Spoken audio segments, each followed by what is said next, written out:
India and Brazil are some of the countries that offer the biggest potential in the world for carbon removal. Amazing human resources, the type of people that you get to work with in India in particular, and most other locations are just kind of impeccable, just very driven and hungry, and the capability of creating huge uplifts. Most of the carbon removal will happen in the tropical and subtropical belt in the future. Introduce carbon finance and level up on the lifestyle of the populations and communities in these areas is exceptional. Hi, and welcome to this conversation on carbon removal in the Global South. I'm Nisha from Unbound Summits, and ahead of Carbon Unbound East Coast this year, we've got two very special speaker guests with me today. So first, we've got Ikarus Janzen, Chief Commercial Officer of Varaha, and David LaGreca, Managing Director of Voluntary Carbon Market Services of EcoEngineers. Hi, David and Ikarus. Thank you for joining me. Thanks so much, Nisha. Great to be here. So, you're both embedded in carbon removal markets that extend beyond North America and Europe. What first drew you to the Global South as a place where carbon removal needed to happen? And what have you found there that you didn't expect? I'm happy to go first, David. Look, I think if you look at what is needed for carbon removal, it's typically a combination of biomass, of energy. In some cases, you need volcanic rock when it comes to enhanced rock weathering. Waste biomass, again, you need to have a lot of growth. And if you look where carbon removal makes the most sense, where you have the most potential, then India and Brazil are some of the countries that offer the biggest potential in the world for carbon removal.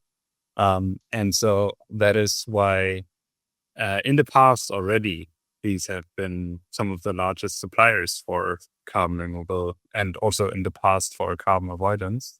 And what I think is that this opportunity is now actually playing out because the market in India specifically has been held back in the past by more of a low trust towards lower quality projects.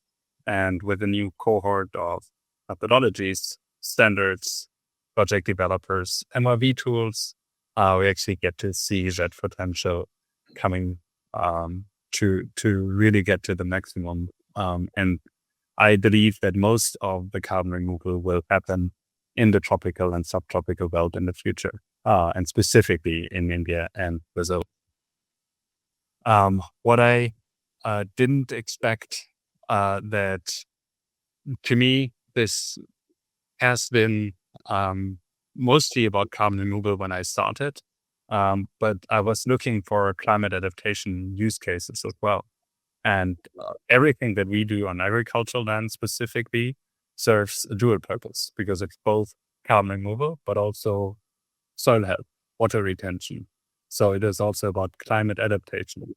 And now this becomes more and more of a value that also people are buying into as a huge co-benefit to the carbon removal services. I think the only thing I would add is that I think the attraction partially to the Global South is just the availability of amazing human resources, the type of people that you get to work with in India in particular, and most other locations are just kind of impeccable, just very driven and hungry, and the capability of creating huge uplift in these environments is also significant, and it is quite clear when you start working in India and these other locations too, where the baseline for everyday life in some of the more rural locations is not extremely well suited to what people in the West would see as like a great daily life. You know, people are happy and wonderful, but the ability to like introduce carbon finance and level up on the lifestyle of the populations and communities in these areas is exceptional. You know, there's a lot of degraded land. There's a lot of people who are living below what they should be living in characteristics of having availability of clean water and sanitation and things like that. So all these projects get to blend together There's no exclusive carbon removal activity happening. It is always in conjunction directly with communities, and every time, at least in my dealings, there's always more asks than you're able to fulfill. As far as like, can you bring this in? Can we do water projects? Hey, can we build schools? Can we do clinics? And we'll say yes to as many as humanly possible in these projects. But carbon removal is just the starting point. So I guess you're touching on the sort of like co-benefits, um, and the human side of that as well. So I guess my next question is, how are co-benefit claims being audited with the same rigor as sort of MRV side? Yeah, David, please. Oh, they're not. I'd say the rigor is differently defined. It's usually something that you describe and you identify and you put some kind of proof out there. Outside of biodiversity standards, it seems less direct. Although there are guidance and guidelines and tools to fill out to see if you're adhering to sustainable development goals, and you don't want to nobody's going to make a claim of accomplishing some kind of an uplift, community benefit if they're not actually doing it. But the MRV is not the same. You're not going to have some kind of a soil health model for community value uplift. And although there are those metrics, and I've seen these tools out there, they're not as widely used. The biodiversity has indicators that are an indicator species and studies that can be done, but I would say it's not to the same extent as the quantification side. Okay, yeah, that Yes. makes sense. And it's very clear why, right? Like, what are people paying for? They're paying first and foremost for carbon removal services, right? And so that is where the money flows. And because it's an intangible asset, everything is MRV, right? Yes, the good project design is where you start, but then everything is MRV. You need to prove that the carbon removal has happened. And that does not apply to the same extent on the co-benefits. But like David mentioned, if you're working in a successful project that involves thousands of people, you're only going to be successful if that serves the community. And so if you're evaluating a project in terms of their benefits, in terms of their longevity, in terms of the sustainability of that project, you have to also look at the community. We do it from a carbon angle, but again, if the incentives are not aligned with the communities, it's going to fail. And that's also going to show up in, say, a rating, for example. So while you're not directly measuring the benefits as well, you're definitely measuring and like looking at the risk from a buyer's and project investor perspective, because if the incentives are not aligned, the project is going to fail and you're not going to see the carbon removal that you're expecting to see.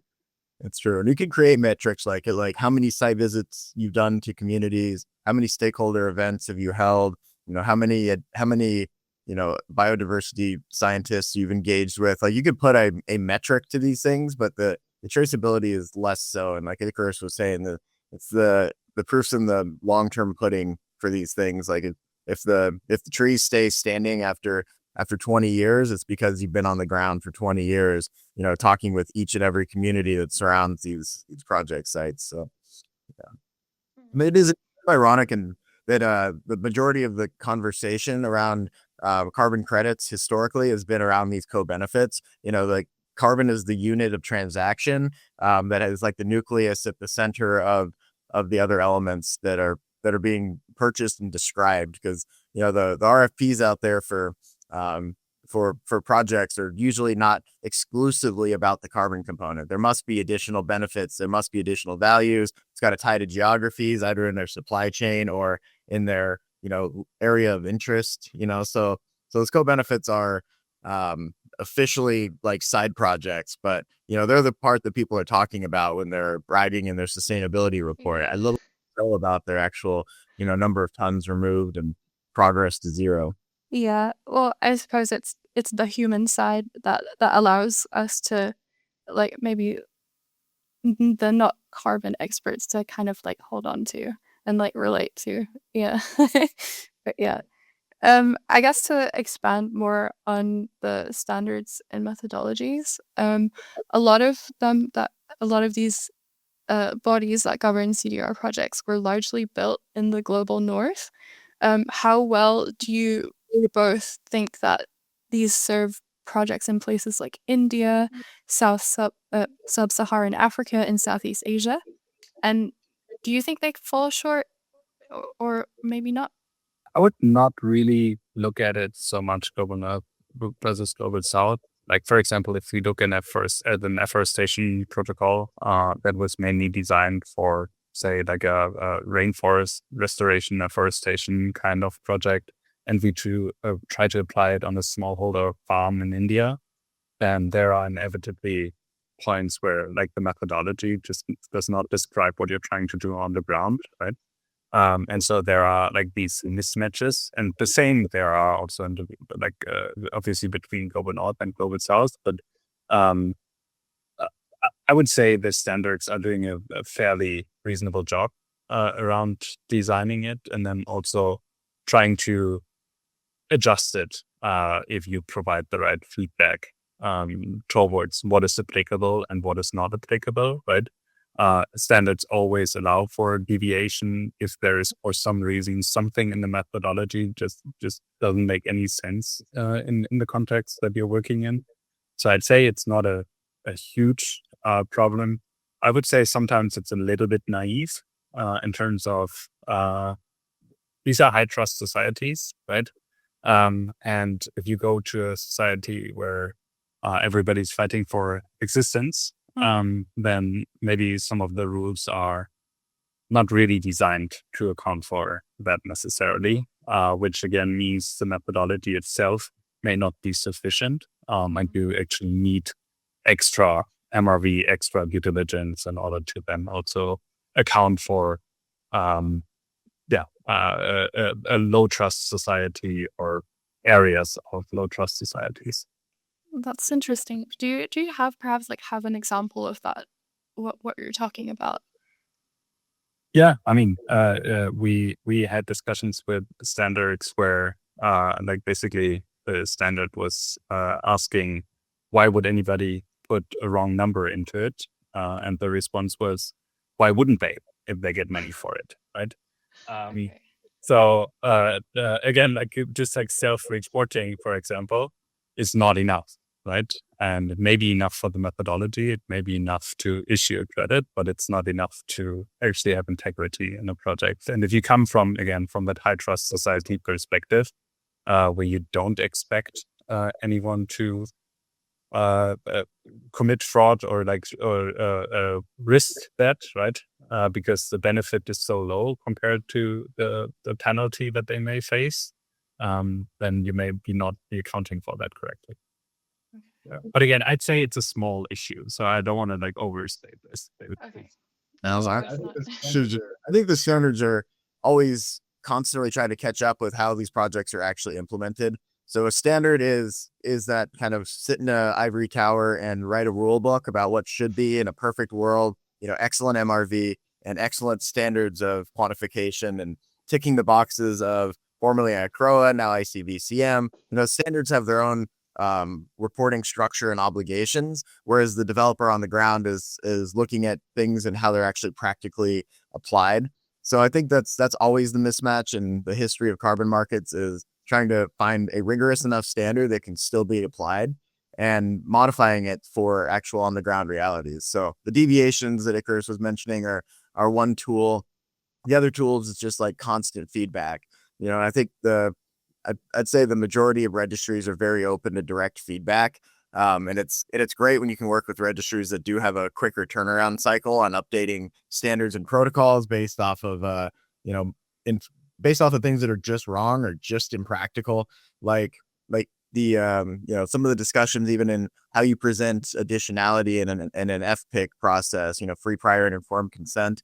It's not practical in rural world to talk about multi-million-dollar projects. It's a very dangerous thing to do, in fact. And we've had conversations with registries that were open to understanding and recognizing that the way that you contextualize things is really critical, and it will keep the project team safe. It will keep the whole it keeps the project intact in some regards to be able to adapt and evolve even on sampling protocols, within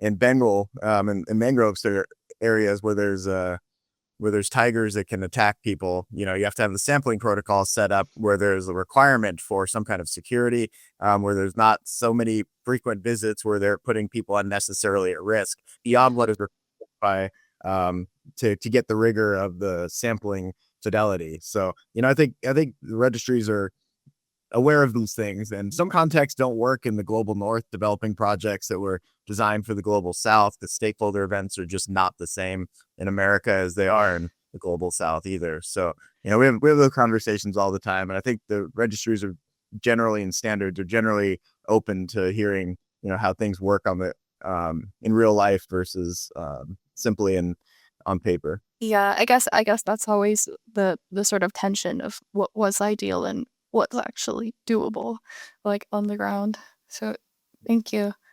And so let's turn our attention to buyers. What does a buyer conversation look like when, say, a corporation from the global north is committing to a long-term offtake agreement from smallholder farmer projects in India? What do you think they need to believe, and what still makes them hesitate? Yeah, happy to take a first step, David. So obviously, it very, very much depends on the buyer profile. And a lot of buyers are already satisfied if you tick the box that you need to tick, right? And I think this is how most of the buyers should act in this market, because there are like enough boxes for you to actually then come to a good decision, especially if you work with some of the intermediaries that support your portfolio building, right? And then there are obviously a lot more sophisticated buyers that have the resources and the capabilities to dive a lot deeper. These buyers all recognize without any exception that India is a huge opportunity when it comes to carbon removal, and also can provide extremely cost competitive projects and credits with all these co-benefits that we've already touched upon. And so then the question is, how can we make this work? I think it goes back to the point of like, it hasn't worked that well in the past in India. And now what is different? And again, it comes to the new methodologies, it comes to the new age developers, it comes to the new MRV tools that we can use in order to scale these projects with integrity.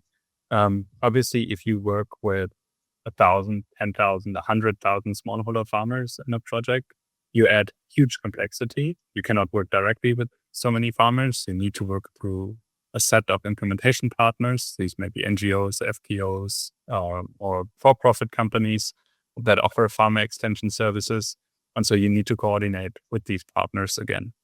Tech plays a huge role in this, otherwise it cannot be cost effective, right? So that is like definitely necessary, but absolutely not sufficient. And then you have all these contracts with these smallholder farmers. And the question is obviously, what if the farmers decide to drop out of the program? There's almost no legal recourse to it, right? Even if you design it into the contracts, you don't go after a farmer and sue them. So what can you do, right? And the answer to that is actually going back to the project design. You need to design the project in a way where it aligns the incentive with the farmer, because if the farmer has the incentive to stick to the project, and in the after the project has matured, also in the absence of carbon revenues, right? Then you have a successful carbon project. And that then offers a lot more resilience than working with a handful of landowners in the US and Australia or in Brazil, because these individuals may take other decisions in the future. And then you lose maybe 20% or 50% of your project area. Whereas if an individual farmer in India decides to do something else with their land, you lose less than 1% of the project area, right? And so it actually builds resilience. The same way it builds resilience because it's usually fragmented and distributed. So if there's some natural extreme weather event that occurs on the land, it also is naturally resilient if you have it distributed and fragmented rather than very concentrated, right? And so these are questions, concerns that we discuss with buyers. And with the very sophisticated buyers, we also basically design projects together with them hand in hand, and give them the MRV project design and MRV tools that they need in order to get comfortable with the projects. Yeah, buyers. I'd say you'd mentioned low trust earlier, and I think we're in a low trust environment in this carbon market today. Kind of necessitating multiple stages of everybody and their uncle looking at the project prior to actually deploying capital or towards to actually signing an offtake agreement. And I think that's kind of inherent in just the fact that, like, in India's case, there was a lot of issues with kind of questionable. I mean, there's some very high quality projects in the past, not to disparage all of them, but there's been some issues with quality out of that jurisdiction. It's politically uncertain at times. It's a very kind of very locally run jurisdiction as well. So the risks are certainly myriad in India. You can also look in Mexico and South America as well to see very similar types of issues. The risks and how you respond to them is going to be half the battle, less so than like how are we going to do the carbon removal efforts. It's how we're going to make this resilient and how we're going to make the project lasting.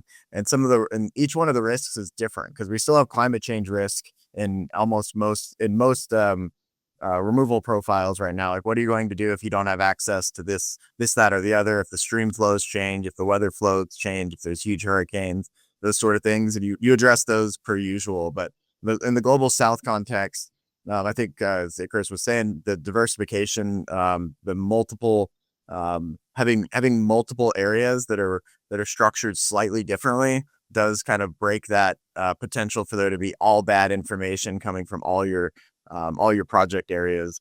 And I think the design has to be critical, and then you have to update that based off of on the ground realities, because things shift rapidly in is where there is changing and when the political scenario changes. And right now, like in India, they're rationing liquid fuels for cooking, which is going to be a totally different driver for engagement with these areas than it would have been 3 weeks ago before the Iran war started. So everything changes so quickly in these areas that you got to be on it, and you got to pay attention to how people are reacting, and make sure that the buyers are kind of recognizing that you are absolutely on top of it in every one of these situations. So never one silver bullet to to fixing everything.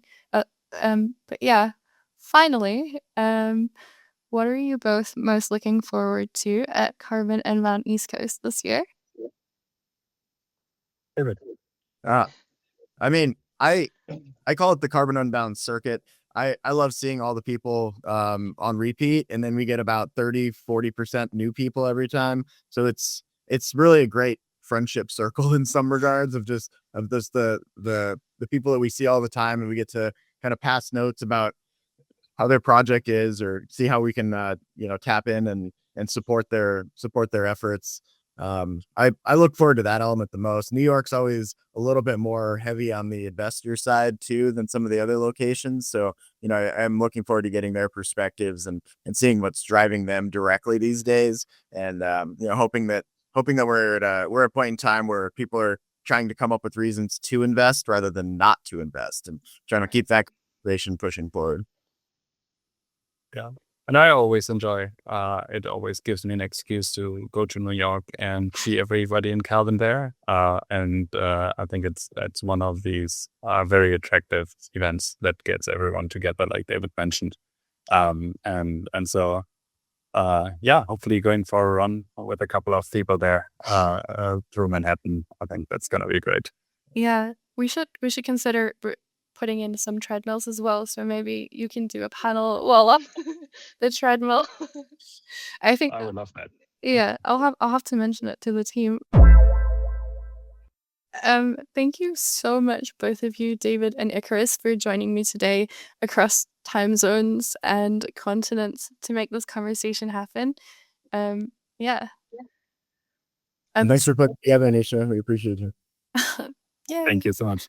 No problem. And I'm really looking forward to hearing this conversation continue in New York. And for those of you watching, see you there.